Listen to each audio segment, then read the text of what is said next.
Hey, welcome back to the podcast. So today we are in the month of December and going over what's going on in the Reno Starks market for residential. So we're joined once again with Elena Boland, Wholesale Mortgage. Christmas time. She has the shoes. We talking about this? Again, here we go. Christmas. So how many of those shoes do you have? Do you have one for Thanksgiving? I have Thanksgiving, Christmas, St. Patrick's Day, and Valentine's Day. And what kind are they? Brooks running shoes. Mm-hmm. Take a look. They're pretty. Yeah. They're pretty cool. They're very festive. So we're going over what's going on in the market today. Mm-hmm. Unbelievable numbers based on interest rates. High rates, high median home price. Mm-hmm. This is single family, no new homes in this, no condos. So let's hop in. I'll talk about the median home price. It's $585,000. Mm-hmm. High all time is $619. So we're a little bit below that, but year over year we're up around a good healthy number, 6%. Yeah. And up 0.4%. Any thoughts on that number? It seems. We have some theories. Yeah. It seems high. It does, but if you think about it, historically the national average for growth and equity for most homeowners is 6% a year. So we're in line with that. Yeah, so it's not outrageous. Right. Like we were seeing for several years though. So what about closed sales? Closed sales, 339 for November, which is down 21% from last month, but up 3.5% from last year. So again, not wild, but. And about 25% of those are cash. Right. So not a lot of sales being done with mortgages locally. Median days of contract. So this is a pretty good indicator. We like to look at this to figure out if it's a buyer's market, seller's market. It's actually going back to at least 30 days, which is nice. In a normal market, we kind of see about 45 to 60, 75 days. So this is from once you put it on the market and go directly into contract. So 31 days, down 6% year over year, up 3% month over month. So, which I like it for buyers. It makes them. It allows them to think and make decisions rationally. It hasn't been like this for a while, so it is kind of nice to see that number stick around a little bit longer. But as we both know, we're dealing with some clients right now. If it's a well-priced house in a nice neighborhood, they go a lot quicker than that. So this is the median. So what about median? I just got this question. Median sold price per square foot.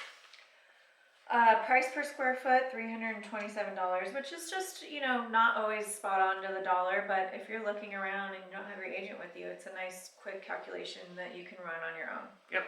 We just did this yesterday with a client and said, it's in the ballpark. There's a little less than that. So, new listings, 350, up almost 24% year over year, but down 30% month over month. So we expect this, and we're going to get the numbers. We're doing this late in December here. We expect this number to go down as we head in to January and February. Yeah, locally. Yep. Snow's coming. Seasonal. Listings leave. Yep. So not a lot of homes are coming on. Yeah. What about active inventory? 929 active listings, which is down 12.5% from last month, but again, as expected. But up 18% since last year, so that's an improvement for the year. Yeah, so under 1,000.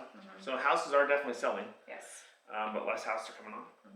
That kind of takes us into month supply inventory, just meaning that between all the houses coming on and off and being sold, if in a seller's market we're looking at anything less than 4 months of inventory, meaning that if we didn't get any more inventory, it would sell out. But we're at 2.7. A nice balanced market. We're getting closer. Yeah. We used to be in the 0.1, 0.5, but we're approaching 3. And with higher interest rates, lower sale volume, hopefully here in the next few months, we'll be in that 3 to 4. Yeah. All right. So that's the November market. Quickly gone through that. We have some other videos we're shooting today. So, but she hasn't seen this. This is kind of my list, and then she's going to opine. So what we're looking at here, just for the special, for the end of the year, it's Ken's top 7 things you should be absolutely doing as we head into 2025. So, 7 things here. First thing is check your Washoe County Assessor's notice. And she's smiling, but it just came out about a week ago. I did a big video. Always think it's going to be our best video, and my assistant Jenny goes, no one's interested. But Taxes are boring. taxes are boring. But 40% of the people we check are in the high cap for their primary residence. So there's a form.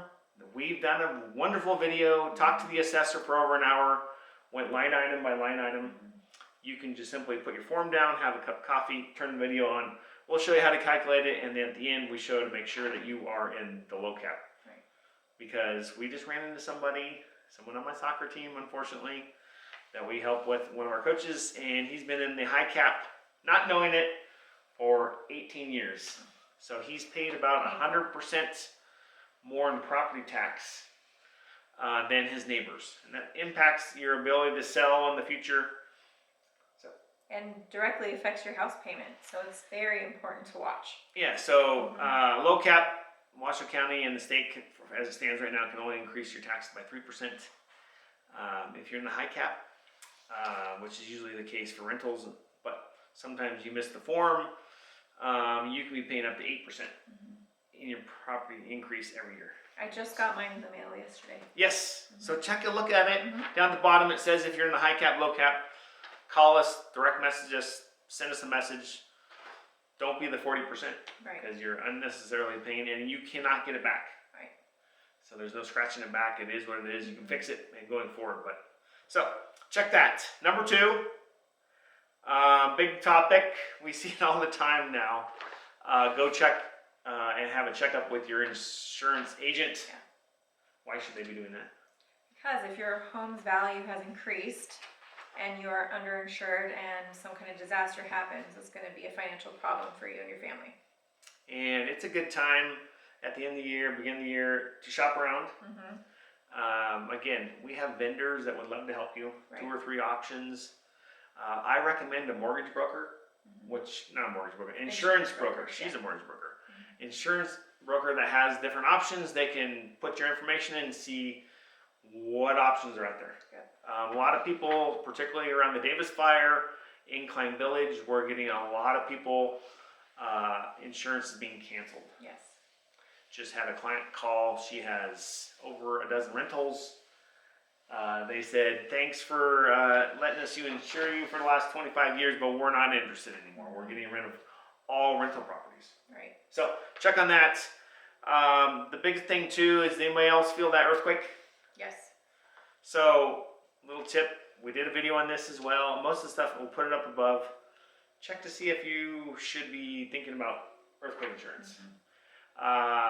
Little known fact is the state of Nevada is the 3rd most seismically active area in the entire U.S. behind only Alaska and California. We are in zone 4 for Reno Sparks. And a little tip for you, talking to our insurance people, if your house is damaged because of an earthquake, it's not covered under your standard policy. Yeah. It's good to call, you know, while you're having that checkup, call, ask your agent, what happens if I have damage from an earthquake? Because we're due a 7.0 here. It's just, the reality of it is it's coming, it's just a matter of when. Right. And check out and make sure you understand all the deductibles. It is costly. What I strongly recommend is if you own your house outright. It's a policy that you may want to consider, because if your house falls down and you don't have a mortgage, you don't have earthquake insurance, what happens? You have nowhere to live. You don't have anywhere to live. Right. You'll be one of those GoFundMe pages. Don't do that. Yes.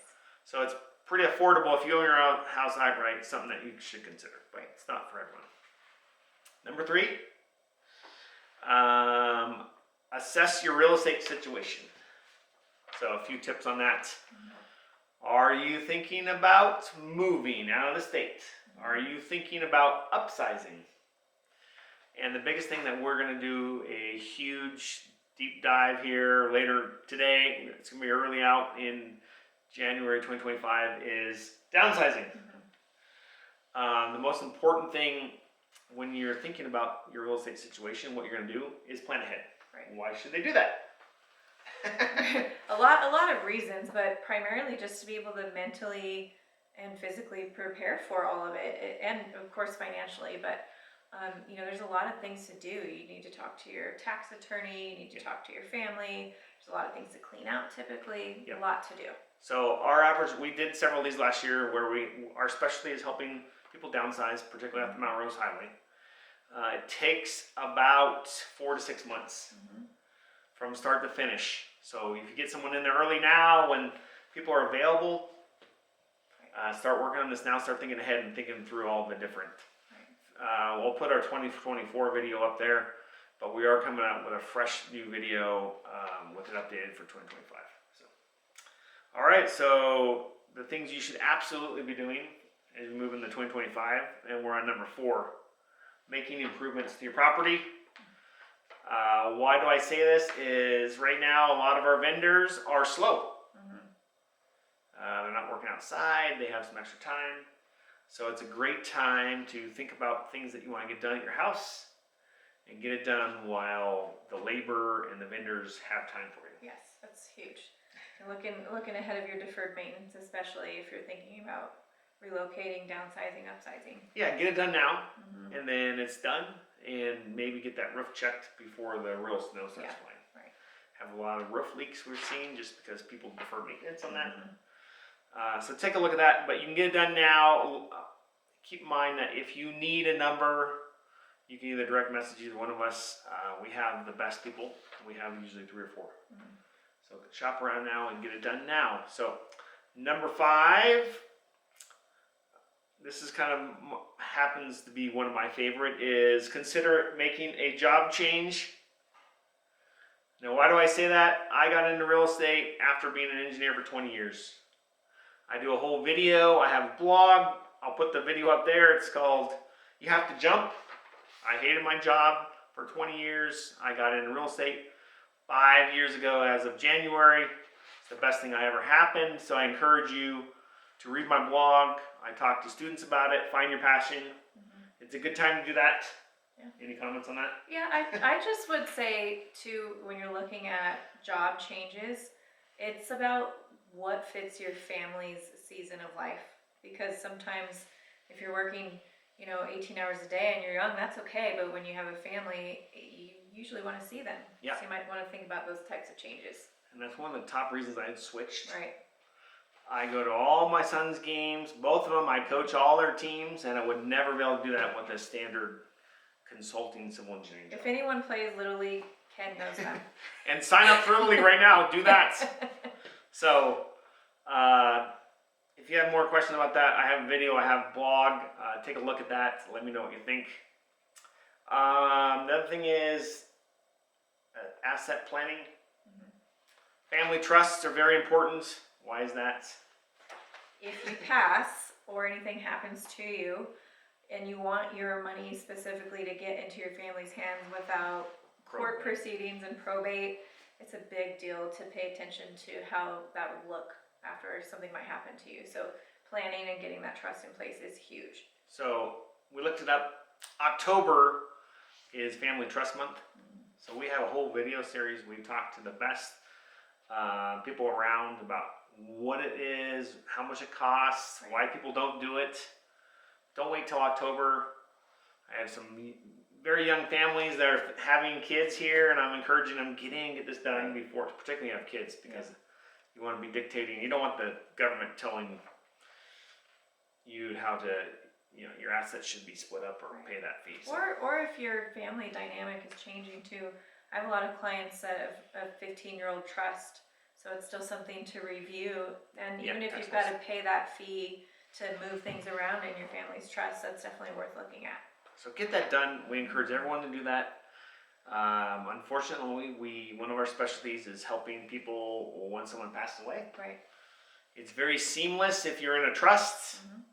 It's not if you don't. Yeah.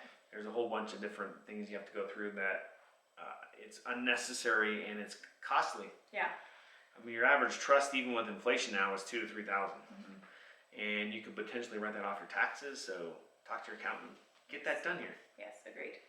And it's pretty easy now. Most of the trust attorneys will do it over Zoom. You don't even have to go to their office except to sign. So take a look at that. The last one is just kind of something that I need to do, so I put it on there. Check on a family, friend, or member you haven't talked to in a while. I like that one. Because I have some aunts I haven't talked to, I'm going to call them. Check on somebody, just check in, see how they're doing, particularly if you haven't talked to them in a couple of years. Surprise them with a phone call. Something nice to do at this time of year, and they may probably looking for your call. Yeah, and very happy. Yep. Right? So please like our videos, give us a thumbs up and like it. We have tons more coming out this year. We're going bananas on social media, so a lot of great content that hopefully you find useful. Please pass this on to someone if you do find it useful, and Merry Christmas, right? Yeah. 7 days away, we're heading right there. It's a little darker in here because we have our tree all set up. But yeah, if you have any other real estate questions in the meantime, feel free to give us a call. Otherwise, have a good holiday, and we'll look forward to seeing you after the new year. Thanks.